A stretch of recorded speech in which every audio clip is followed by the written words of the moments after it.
আসসালামু আলাইকুম, আশা করি সবাই ভালো আছেন। আজকে বিজ্ঞাপন হচ্ছে ঘূর্ণিঝড় নিয়ে।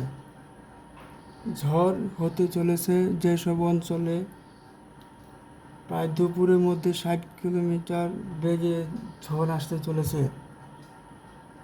আবহাওয়া অফিস এই আশঙ্কা জানিয়েছে। ঘূর্ণিঝড় হতে পারে যেসব অঞ্চলে প্রায় আজকে বুধবার 3 জুন নদী বন্দরগুলোতে দুপুরের মধ্যে 1টা পর্যন্ত আবহাওয়া তথ্য জানানো হয়েছে। অধিদপ্তরের দেওয়া সতর্কতা তথ্য জানানো হয়েছে যে দেশের কয়েকটি অঞ্চলে দুপুরের মধ্যে 60 কিলোমিটার বেগে ঝড় হওয়া বয়ে যেতে পারে বলে জানিয়েছে আবহাওয়া অফিস। বজ্রপাত সহ বৃষ্টির আশঙ্কা রয়েছে।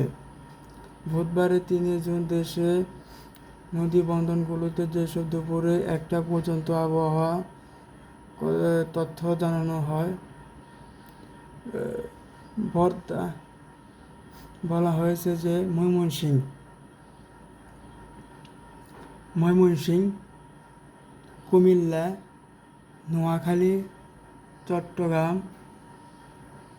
সিলেট অঞ্চলের উপর দিয়ে পশ্চিম অথবা উত্তর পশ্চিম দিক দিয়ে ঘন্টায় প্রায় 45 থেকে 60 কিলোমিটার বেগে স্থায়ীভাবে দমকা ও ঝড় হাওয়া বয়ে যেতে পারে।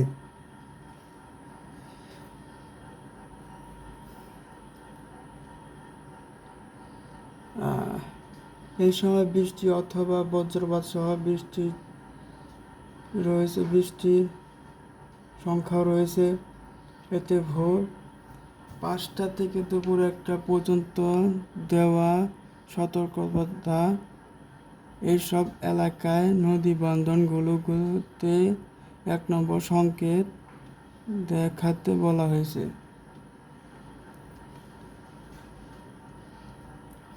প্রায় কোন কোন অঞ্চলে? ময়মনসিংহ, কুমিল্লা, নোয়াখালী, চট্টগ্রাম, সিলেট অঞ্চল। এইসব অঞ্চল উপর দিয়ে প্রায় 45 থেকে 60 কিলোমিটার বেগে যেতে পারে। তাই সবাই সতর্ক থাকবেন, ভালো থাকবেন। আল্লাহ হাফেজ। সবাই একটু সাবস্ক্রাইব করে দিবেন প্লিজ।